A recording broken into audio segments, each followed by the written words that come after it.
الحمدللہ رب العالمین والصلاة والسلام علی حبیبہ محمد وآلہ وصحبہ اجمعین اما بعد فاعوذ باللہ من الشیطان الرجیم بسم اللہ الرحمن الرحیم ان الذین یکتمون ما انزل اللہ من الکتاب ویشترون به ثمنا قلیلا اولئک ما یأکلون فی بطونہم إلا النار ولا يكلمهم الله يوم القيامة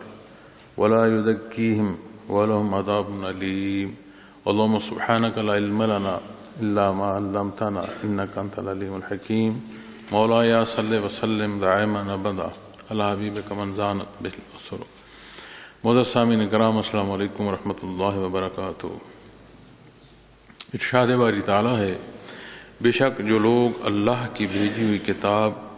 کو چھپاتے ہیں اور اس کے بدلے حقیر سی شے حاصل کرتے ہیں، یہ لوگ اپنے پیٹوں میں آگ ہی بھر رہے ہیں، اور قیامت کے دن اللہ ان سے بات نہیں کریں گے اور نہ انہیں پاک کریں گے اور ان کے لیے دردناک عذاب ہوگا. معزز سامعین کرام، متصل آیات کریمہ میں حرام کے حوالے سے جو مردار اور خون خنزیر اس حوالے سے جو ارشاد فرمایا جا رہا ہے،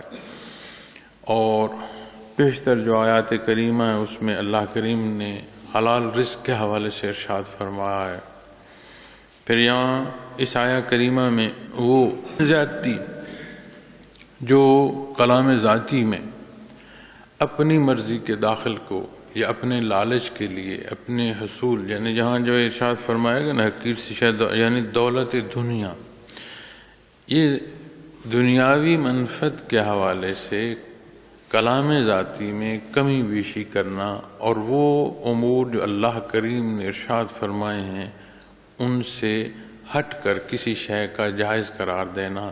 یا ناجائز ہے تو اسے جائز، یا جائز ہے تو اسے ناجائز قرار دینا. تو یہاں ارشاد فرمایا جا رہا ہے کہ بے شک جو لوگ یہ کام کرتے ہیں، یعنی بے شک جو لوگ اللہ کی بھیجی ہوئی کتاب کے مضامین کو چھپاتے ہیں، تو شان نزول کے حوالے سے علماء کرام جب بحث فرماتے ہیں تو اس آیت کے شان نزول میں یہود کی حرکات جو ہے وہ بیان کی جاتی ہیں. چونکہ نبی کریم صلی اللہ علیہ وسلم کی بعثت کے حوالے سے اللہ کریم نے جو ارشاد فرمایا، وہ پہلو جو نشانیاں تھیں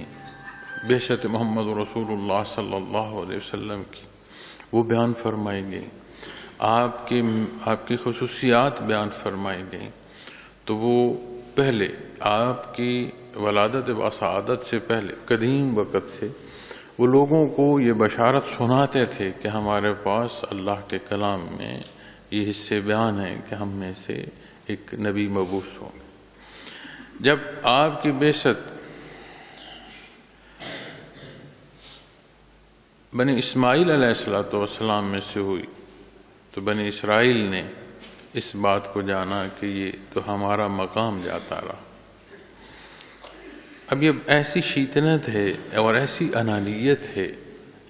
کہ الفاظ کچھ بھی ہوں، بہانے کچھ بھی ہوں. جیسے شیطان مردود نے حضرت آدم علیہ السلام کو سجدہ کرنے سے انکار کیا، تو جہاں بات اس سجدے کی انکار کی ہے یا بات مٹی کی ہے یا آگ کی ہے، موضوع یہ نہیں ہے. اس نے کہا انا خیر من، کہ میں بہتر ہوں. تو وہ اس تکبر میں اس نے اللہ جل شانہ کا حکم بھی جو ہے وہ بھی چھوڑا.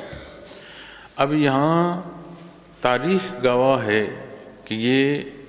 شہادتیں ملتی ہیں کہ آپ صلی اللہ علیہ وسلم کے حوالے سے کلام ذاتی میں جو ارشادات ہیں اسے مخلوق میں بیان کرتے رہے، اور آپ صلی اللہ علیہ وسلم کی بعثت پر وہ سارے شواہد جو ہیں انہیں چھپاتے رہے، انکار کرتے رہے. قرآن کریم میں بھی کئی جگہ ایسے حالات بیان فرمائے گئے ہیں. جیسے ایک جگہ بیان فرمایا گیا ہے کہ وہ اپنے ساتھ والوں کو یہ کہتے ہیں کہ تم حقائق ان کو کیوں بیان کرتے ہو کہ یہ قیامت کے دن جو ہے سرخرو ہو جائیں گے. اب جہاں یہ بات کی جا رہی ہے کہ ان کو حقائق کیوں بیان کرتے ہو، ایسا نہ ہو کہ قیامت کے دن یہ سرخرو ہو جائیں، وہاں یہ اس بات کا انکار نہیں ہے کہ رب کائنات کی ذات ہر جگہ ہر لحظے موجود ہے۔ تو تکبر ایسا اندھا کرتا ہے کہ حقائق جو ہیں وہ بھی پھر اوجھل ہونا شروع ہو جاتے ہیں، بندہ تکبر میں ایسا اندھا ہو جاتا۔ تو یہاں یہ پہلو بھی ہیں، پھر ایسے پہلو بھی ملتے ہیں کہ جہاں تحریف کر کے لوگوں کی ضرورت اور خواہشات کے مطابق کلام ذاتی میں تبدیلی کی گئی اور اس کا افزانہ یعنی اس سے مال و دولت حاصل کی گئی۔ تو اللہ کریم نے فرمایا کہ یہ ایسا ہی ہے جیسے کوئی اپنے پیٹ میں آگ بھر رہا ہو۔ قرآن کریم اصول بیان فرما رہا ہے۔ یہی تحریف جو ہے تورات میں ہو، انجیل میں ہو، زبور میں ہو، صحیفوں میں ہو یا قرآن کریم میں ہو، چونکہ سارا کلام ذاتی ہے۔ تو جب بات قرآن کریم کے حوالے سے آئے گی تو معزز سامعین کرام، پھر یہ جو آج ہم اپنی مرضی سے دینی پہلوؤں میں، خصوصاً یہ جو طلاق کے اور وراثت کے معاملات آتے ہیں، ان میں ہم بے شمار معاملات میں یہ چاہتے ہیں کہ میری مرضی کے مطابق فیصلہ ہو، اور ہم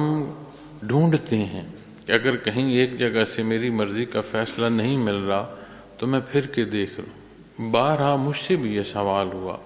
ان معاملات میں، تو میں عرض کرتا ہوں کہ یہ میرا مقام نہیں ہے کہ میں فقہی طور پر کوئی فیصلہ آپ کو سناؤں، مفتی صاحب سے رابطہ کریں۔ اور پھر ضد ہوتی ہے کہ آپ کی رائے کیا ہے، تو جب رائے سے آگاہ کیا جائے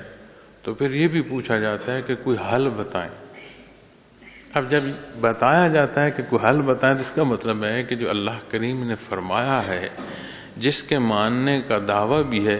وہ ماننے کا دعویٰ بھی برقرار رہے اور میں اپنی مرضی کا بھی جو ہے اس میں سے حکم حاصل کر لوں۔ تو اسی بات کو لے کر اس نزاکت کا سمجھنا انتہائی ضروری ہے کہ جو دین میں تحریف چاہ رہا ہے وہ تو چاہ رہا ہے، جسے اللہ کریم نے یہ عبور دیا ہے کہ وہ دینی پہلوؤں کو سمجھ سکتا ہے، تو وہ سمجھتے ہوئے پھر دینی احکامات میں جب تبدیلی کرتا ہے اور اس سے لالچ رکھتا ہے دنیا کا، اور وہ جو مال و دولت حاصل کرتا ہے، قرآن کریم نے فرمایا یہ ایسے ہی جیسے پیٹوں میں آگ بھر رہے ہیں۔ اب اس پر جب علماء کرام بحث فرماتے ہیں تو وہ یہ پہلو بھی جہاں بیان فرماتے ہیں کہ ایسا ہی ہے جیسے یہ رزق ان کے لیے آگ کا سبب ہے، تو ایک نزاکت یہ بھی بیان کرتے ہیں کہ جب دار دنیا سے جائیں گے تو یہی خوراک جو انہوں نے کھائی ہوگی ان کے پیٹ کے اندر آگ کی صورت اختیار کر جائے گی۔ تو بہرکیف اللہ جل شانہ نے جو ارشاد فرمایا ہے کہ یہ جو حقیر سی شے دولت دنیا حاصل کرتے ہیں، یہ لوگ اپنے پیٹوں میں آگ ہی بھر رہے ہیں۔ اللہ کریم کا کلام ہے، اور جیسے کہتے ہیں نا آب حیات، تو آب حیات تو ایک غلط العام جو ہے وہ بات ہے کہ جی ایک پانی ہے جسے پئیں تو ہمیشہ زندگی رہے گی، لیکن اسے اس پہلو سے لیا جائے کہ جس سے حیات ہے، آب حیات، حیات یعنی زندگی کا پانی، تو آب حیات سے موت واقع ہو جائے تو قرآن کریم تو دوا بھی ہے، قرآن کریم غذا بھی ہے، قرآن کریم جہاں ہدایت ہے وہاں اللہ کریم کی رحمت ہے۔ تو معزز سامعین کرام، جب اس خدا سے کوئی اپنی مرضی کے مطابق راستے تحریف کرتا ہے تو اپنا نقصان کرتا ہے۔ جس درجے کا تجاوز ہوگا، کمی بیشی ہوگی، اس درجے کا وہ اپنا نقصان کرتا ہے۔ اور جہاں علم جنہیں نصیب ہوتا ہے، یعنی جو عالم ہیں، جو مفتی ہیں، جنہیں یہ درجہ نصیب ہوتا ہے، ایک علمی، ایک دینی علم کا درجہ نصیب ہوتا ہے، تو جتنے مدارج بڑھتی ہیں معزز سامعین کرام، اتنی پھر ذمہ داری جو ہے وہ بھی بڑھتی ہے، اور جتنی ذمہ داری بڑھتی ہے اتنی ضرورت ہوتی ہے احساس ذمہ داری کی، کہ بندہ اپنی ذمہ داری کا احساس کرے اور اس نزاکت کو سمجھے۔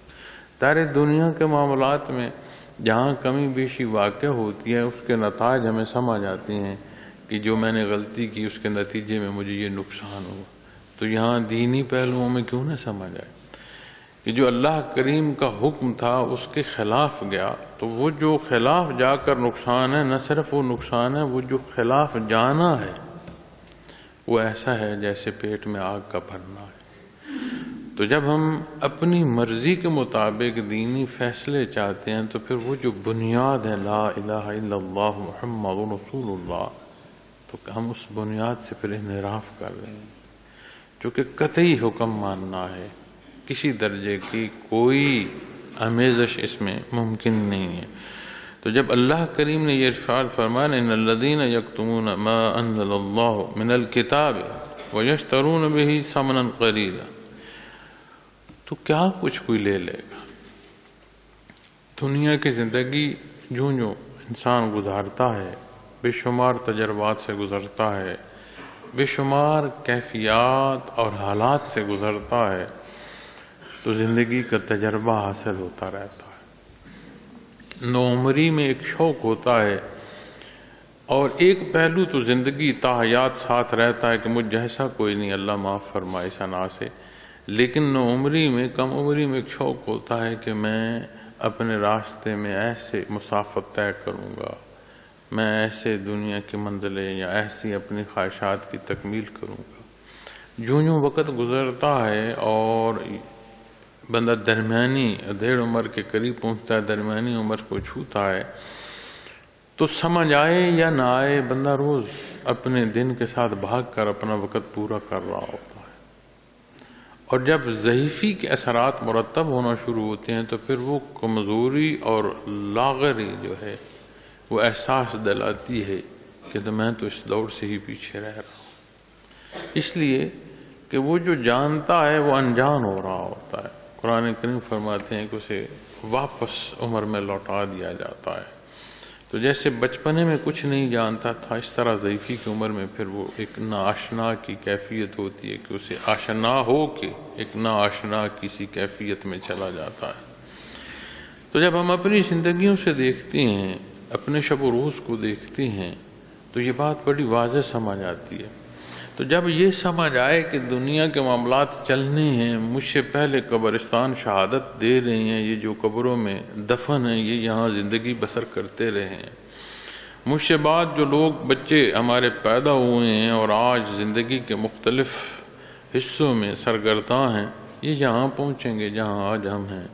اور جہاں جنہیں ہم دیکھ رہے ہیں وہاں وہ نہیں ہوں گے۔ اگر اتنی زندگی ہوئی تو ہم وہاں پہنچیں گے۔ تو اس سارے زندگی کا یہ جو دائرہ ہے، اس میں رہتی ہوئی ایسا تجربہ ہے کہ حقائق انسان کو دکھاتا ہے۔ اب یہ بد نصیبی ہے کہ ان سارے معاملات میں سے گزرتے ہوئے پھر بندہ حقائق نہ سمجھ پائے، نہ جان پائے، اور اگر حقیقت سمجھ آ جائے تو بندہ اللہ جل شانہ کے حکم کے تابع رہے۔ چند لمحے پہلے کہ ذاتی گفتگو میں نماز کے حوالے سے عرض کر رہا تھا، معزز سامعین کرام، بہرحال یہ سوال بھی آتا ہے کہ کوئی ایسی پہلو، کوئی ایسی بات بتائی جائے جس سے ہماری زندگی جو ہے وہ ایک خاص پیرائے میں رہے، کمی بیشی نہ ہو۔ دنیا کی زندگی ہے ایسی کہ یہ امتحان ہے، اس میں نفس بھی ساتھ ہے، اس میں شیطان بھی ہے، اس میں گرد و پیش کے حالات جو ہیں ان کے اثرات بھی ہیں، اور بالعموم گرد و پیش کے حالات جو ہیں وہ بندے کے لیے رکاوٹ ہوتے ہیں۔ تو ہم دیکھتے ہیں کہ جہاں اپنی خواہشات حدود کو عبور کرنے کا کہتی ہیں، شیطان بھی ورغلا رہا ہوتا ہے، اور گرد و پیش کے حالات بھی ایسے ہیں کہ اگر آپ کو جائز کام کرنا چاہیں تو اس پر اعتراضات ہوتی ہیں، اور اگر وہی کام آپ نے ناجائز طور پر اختیار کیا ہو تو اس سے لوگ آنکھیں چرا کر گزر جاتے ہیں، اس سے کوئی نہیں کہتا۔ تو جو معاشرے کی روش ہے یہ بھی اثر انداز ہوتی ہے۔ تو جب کہیں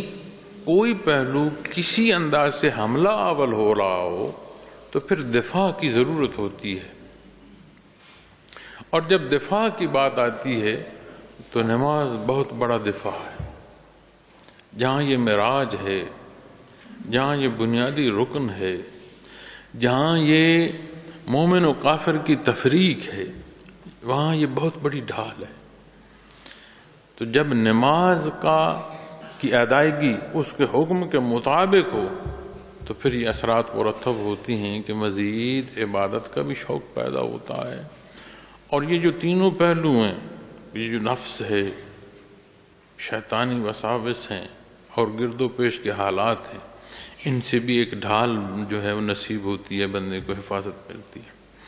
لیکن جب ہم نماز کی ادائیگی کو دیکھتے ہیں تو ہم کہتے ہیں کوئی ایسا دم وظیفہ بتا دو کہ بس خود ہی ہوتی رہے۔ یہاں خود ہی کھانا نہیں کھا سکتے ہو، خود ہی پیٹ نہیں بھرتا، خود ہی پیاس نہیں بجھتی، خود ہی نیند پوری نہیں ہوتی، خود ہی تھکاوٹ دور نہیں ہوتی، خود ہی علم حاصل نہیں ہوتا، خود ہی نشتوں کے نباہ جو ہیں وہ نہیں ہوتے۔ ہر کام کے لیے سمجھا جاتا ہے کہ یہ عمل ضروری ہے تو تکمیل ہوگی، تو عبادات میں خود ہی ہر کچھ ہو جائے تو پھر یہ امتحان کیا ہے، پھر حکم کیا ہے اور تعمیل حکم کیا ہے؟ تو اس لیے فرائض بڑی بنیادی حیثیت رکھتے ہیں، اور فرائض میں بہت بڑا حکم نماز کا ہے۔ اور جب نماز کی بات ہے تو نماز قیام صلاح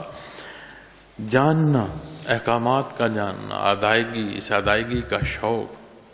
تو یہ جو ظاہری پاکیزگی لے کر بندہ نماز کی ادائیگی کے لیے اللہ کریم کے حضور دست بستہ کھڑا ہوتا ہے، اسے باطنی پاکیزگی عطا فرماتی ہے، اور یہ باطنی پاکیزگی پھر دنیاوی معاملات میں ڈھال ہوتی ہے۔ اسی لیے قرآن کریم نے نماز کے نتائج میں بڑا واضح ارشاد فرمایا کہ ان الصلاۃ تنہی عن الفحشاء والمنکر، برائی اور بے حیائی سے روکتی۔ تو ہماری نماز کی ادائیگی بھی دیکھی جائے اور ہمارے معاملات، ہماری نظروں، ہمارے کردار میں دیکھیں کہ کتنی حیا ہے، برائی کے کیا پہلو ہیں،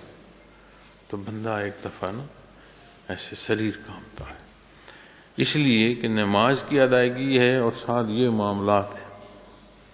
تو یہ ہو نہیں سکتا کہ یہ دو چیزیں ایک جگہ پر جمع ہو جائیں۔ اس لیے کہ نماز کی شرف قبولیت جو ہے وہ ان ساری چیزوں سے حفاظت کا سبب ہو جائے، اور اگر یہ معاملات ہیں تو اس کا مطلب ہے کہ نماز کی ادائیگی میں نے کمزوری کی ہے۔ تو جب ہم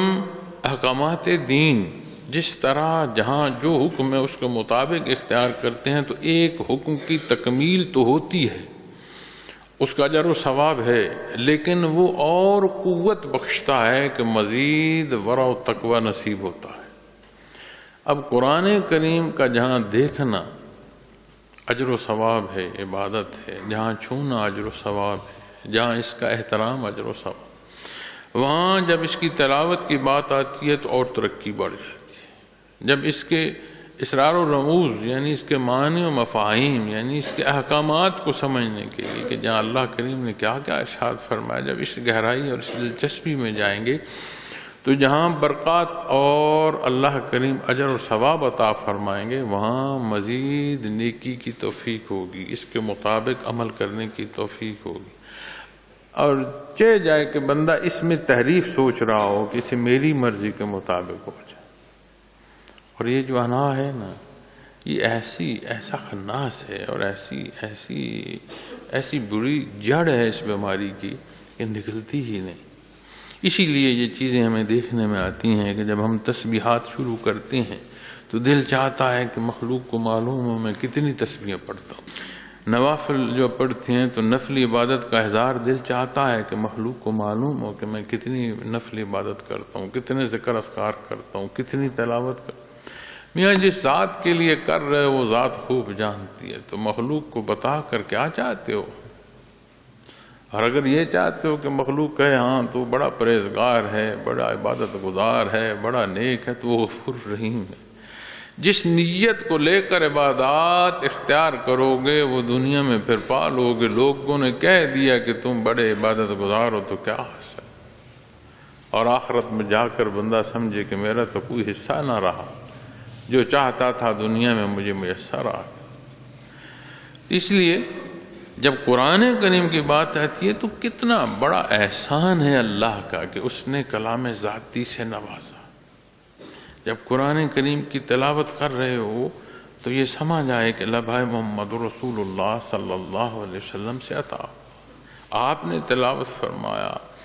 وہی الہی میں یہ کلام ذاتی نصیب ہو، تو کتنا بڑا مقام ہے۔ تو ان باتوں اور ان چیزوں کو سمجھنے کے لیے، جیسے کہتے ہیں نا دیکھنے کے لیے نظر درکار ہے، تو یہ جو بات ہے نا اس کیفیت اور حال کو سمجھنے کے لیے اس کے لیے نور ایمان درکار ہے۔ اور نور ایمان جب ہو تو جیسے بصارت کی بات آتی ہے نا، اسی طرح بات بصیرت کی پھر نصیب ہوتی ہے. اور جب بصیرت نصیب ہو تو بھلے ظاہری آنکھ نہ بھی دیکھ رہی ہو تو بصیرت پھر دکھاتی ہے کہ حق کیا ہے. حق جو ہے نہ صرف نظر آتا ہے، محسوس ہوتا ہے کہ یہاں غلطی ہے، یہاں تجاوز ہے. ہمیں تو دیکھنے میں، ذائقے میں نہیں معلوم کہ جو نوالا کھا رہے ہیں اس کے ساتھ اثرات کیا ہیں، وجودی اثرات موقع کے ذائقے کے حوالے سے،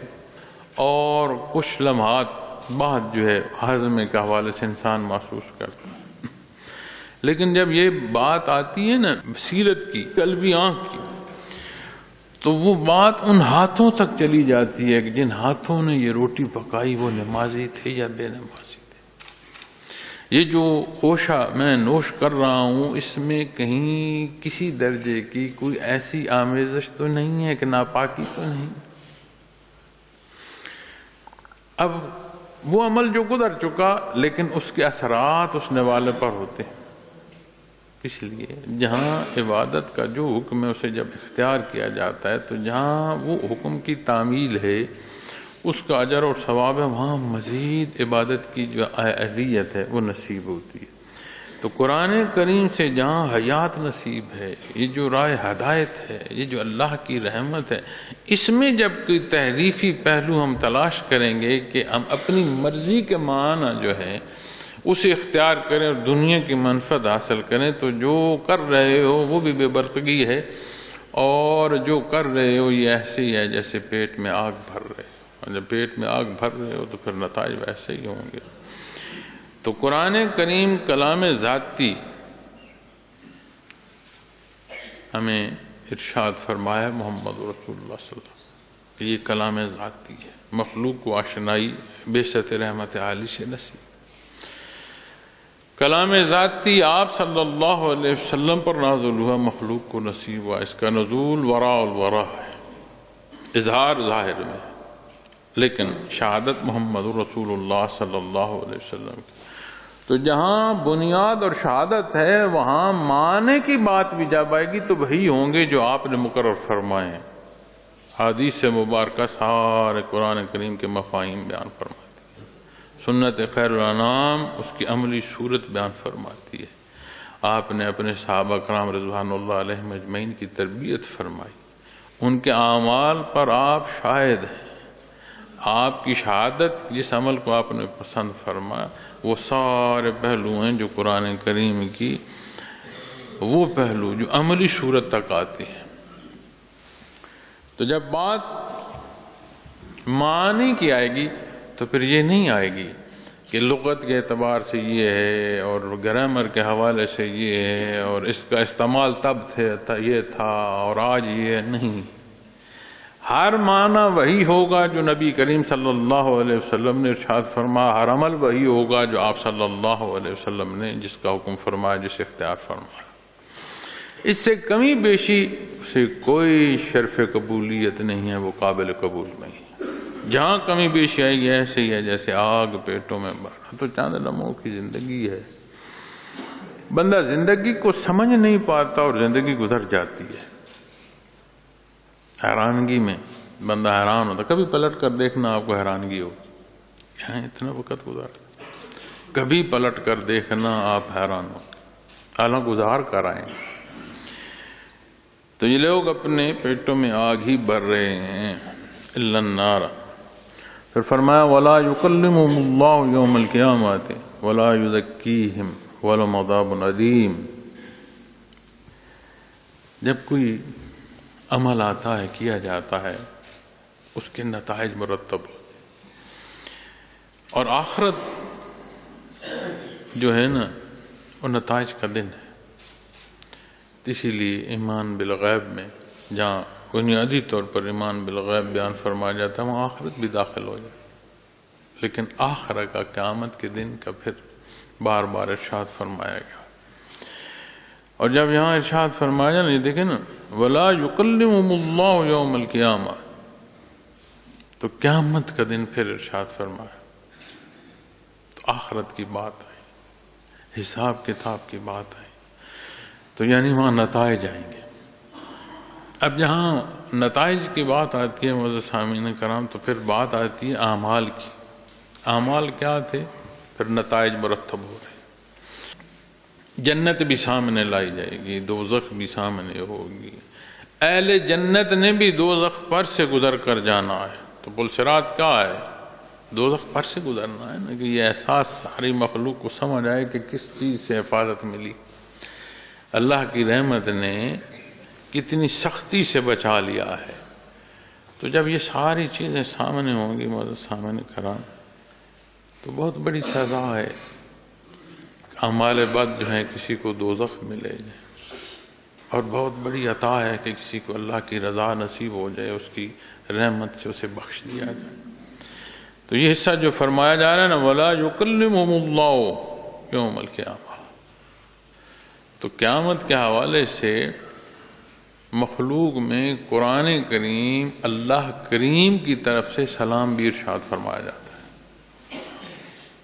اللہ کریم کا مخلوق کو سلام فرمانا، جہاں سلامتی اور عطا کے پہلو ہیں وہاں کلام کا نصیب ہونا ہے، اور رب کائنات کلام فرمائے، سلامتی کا ارشاد ہو، کتنی بڑی عطا۔ جنت میں بھی بے شمار جنت کے حوالے سے قرآن و حدیث کے پہلو ہیں، کیسی کیسی نعمتیں ہوں گی، لیکن نعمتوں کے بیان کے بعد پھر قرآن کریم فرماتا ہے اور بہت کچھ۔ حضرت جی رحمۃ اللہ تعالیٰ علیہ جب اس میں تفسیر فرماتے ہیں تمام جو نعمتیں ان سے بڑھ کر دیدار باری تعالیٰ ہے۔ جو اللہ کریم کا دیدار نصیب ہوگا یہ بہت بڑی اللہ کی رحمت ہے، نعمت ہے جنت۔ تو جب بات آخرت کے دن کے حساب کتاب کی آئے گی تو جہاں بہت بڑی عطا ہے کہ اس کا کلام کسی کو نصیب ہو، تو پھر دوسری طرف بہت بڑی سزا بھی ہے کہ کوئی اس کلام سے محروم رہ جائے، کوئی آہوزار کرے اور اس کی آہوزاری جو ہے وہ سنائی تک نہ پہنچ سکے اور اس کے کلام سے محروم رہ جائے، تو سمجھ آتی ہے کہ اللہ کریم کا حکم ہے، اس حکم کو اس پر عمل نہ کرنا اور اسے گناہ سمجھنا اور بات ہے، پھر اسے اپنے پسند کے معنی پہنانا اور تحریف کرنا، پھر یہ کتنی بڑی جاتی ہے۔ اس لیے یہ کلام ذاتی مخلوق کی رہنمائی فرما رہا ہے، انہیں وہ انداز زندگی تعلیم فرما رہا ہے جس میں ابدی حیات ہے، ہمیشہ کی جو زندگی ہے معزز سامعین کرام، اس کی کامیابی اس میں تعریف کی جا رہی، اللہ کے حکم کو بدلا جا رہا ہے۔ تو بہت بڑی سزا ہے کہ قیامت کے دن اللہ ان سے بات نہیں کریں گے، وہ محروم رہ جائیں گے، اور یہ محرومی اتنی بڑی حسرت ہوگی کہ جو سزائیں تو ہیں وہ تو ہیں، یہ حسرت اتنی تکلیف دی ہوگی کہ اسے کوئی الفاظ بیان نہیں کر سکتے۔ وَلَا يُزَكِّيهِمْ، اور نہ انہیں پاک کریں گے۔ دیکھو قیامت کے دن یہ پاکیزگی کی کتنی ضرورت ہے۔ ہمیں دنیا میں تعلیم دی گئی ہے کہ صفائی نصف ایمان ہے، اللہ کریم کو یہ جو صفائی ہے یہ پسند ہے، اور صفائی صرف ظاہر کی نہیں ہوتی، صفائی باطن کی بھی ہوتی ہے۔ دیکھنے میں آیا ہے لوگ ظاہری طور پر بڑی صفائی کی ہوئی ہے، بڑے صاف ستھرے ہیں، بڑے معطر ہیں، خوشبوئیں لگا کر پھر رہے ہیں، لیکن جہاں بیٹھتے ہیں جس چیز کو چھو کر اٹھتے ہیں اس چیز میں سے بھی بدبو آتی۔ کیوں؟ وہ جو کیفی حصہ ہے نا جہاں کفر ہے، وہ ایسی بدبو ہے کہ وہ وجود کو معطر نہیں ہونے دیتی۔ تو ظاہری خوشبو کا اتنا اثر نہیں ہے جتنی باطنی بدی جو ہے اس کے اثر ہے۔ تو اس کا اثر پھر گرد و پیش کو ایسا متعفن کرتا ہے کہ جہاں چھوا جائے وہاں بھی بدبو رہتی ہے۔ تو جو پاکیزگی ہے اسی طرح دنیاوی حیات میں جہاں ظاہری وجود کی پاکیزگی کا بیان فرمایا گیا ہے، یتلو علیہم آیاتی، یہ ظاہری پاکیزگی ہے، وَيُزَكِّيهِمْ، یہ کیا ہے؟ باطنی پاکیزگی ہے۔ اور جب اس کا وہ پہلو کہ قیامت کے دن تو اللہ کریم کی جسے رحمت نصیب ہوگی اس کی ظاہر و باطن جو ہے وہ پاکیزہ ہوگا، اور جنت میں جو داخل ہے وہ اس پاکیزگی کے ساتھ داخلہ ہے، اور جہاں پاکیزگی نہیں ہے وہ پھر وہ بات سزا کی چلی جائے گی، دوزخ کی چلی جائے گی۔ تو اس پہلو پر بھی کہ جو اللہ کی رحمت ہے، یہ جو کمی بیشی دنیا کی ہے، اس سے اس درجے کی پاکیزگی عطا فرماتی ہے کہ ظاہری اور باطنی پاکیزگی نصیب ہوگی اہل جنت کو۔ اور جہاں یہ فرمایا جا رہا ہے نا وَلَا يُزَكِّيهِمْ، تو ان کا ظاہر تو کیا، ان کا باطن بھی اسی طرح پلید جو ہے وہ آگ میں جائے گا، آگ کے سپرد ہو جائے گا۔ اب یہاں یہ ارشاد فرمایا جا رہا ہے کلام کا نہ ہونا اور پاکیزگی کا نصیب نہ ہونا، پیچھے دیکھیں عمل کیا کر رہا ہے، اس عمل کی سزا میں یہ سے بیان فرمایا جا رہے ہیں وَلَهُمْ عَذَابٌ عَلِيمٌ، اور ان کے لیے دردناک عذاب ہوگا۔ دردناک عذاب جو ہے اسے بیان الفاظ میں نہیں کیا جا سکتا، اللہ محفوظ رکھے کہ ایسی تکلیف جسے بیان نہ کیا جا سکے، جس کا اندازہ نہ کیا جا سکے، چونکہ جب اللہ کریم فرماتے ہیں نا کہ عذاب دردناک عذاب، بہت بڑا عذاب، تو پھر ہمارے پیمانے اس بڑا ہونے کو نہیں ماپ سکتے کہ کس درجے کا ہے، لیکن جو اللہ کریم ارشاد فرما رہے ہیں عذاب عظیم کی جگہ فوز عظیم کیوں نہ حاصل کوئی نہیں کرے، کہ وہ کامیابی نصیب ہے جو بہت بڑی ہے۔ تو یہ جو پاکیزگی ہے وَلَا يُزَكِّيهِمْ، تو اہل جنت کے حوالے سے یہ ملتا ہے روایات میں کہ اللہ کریم قرآن و حدیث کی روشنی میں، قرآن کریم کی آیت میں، کہ ان کے ساتھ اللہ کا ذکر ایسے جوڑ دیا جائے گا جیسے دنیا میں سانس کا لینا۔ اب وہ پاکیزگی کے حامل لوگ ہوں گے، تو دنیا میں جہاں یزکیہم کی بات آتی ہے وہاں اللہ کی یاد قرآن و حدیث کی روشنی میں تعلیم دی جا رہی ہے۔ تو جب اللہ اللہ کریں گے تو پھر نمازوں میں بھی شوق عبادت جو ہے وہ وارد، معاملات لین دین میں بھی مخلوق جو ہے وہ مقدم نہیں ہوگی، مؤخر ہوگی، یعنی مخلوق کی رضا نہیں دیکھو گے کہ لوگ خوش ہو رہے ہیں یا ناراض ہو رہے ہیں، اللہ کریم کی رضا دیکھو گے کہ جو عمل کر رہا ہوں اس میں میرے اللہ کا کیا حکم ہے، میرے نبی کریم صلی اللہ علیہ وسلم نے کیا تعلیم فرمائی ہے۔ حضرت سامعین کرام، اللہ کریم ہماری کمی بیشی معاف فرمائے، ہمیشہ اپنی رحمت عطا فرمائے، دار دنیا میں بھی اس کی رحمت نصیب رہے، اور روز محشر بھی اللہ کریم اپنی حفاظت عطا فرمائے۔ وآخر دعوانا الحمد للہ رب العالمین۔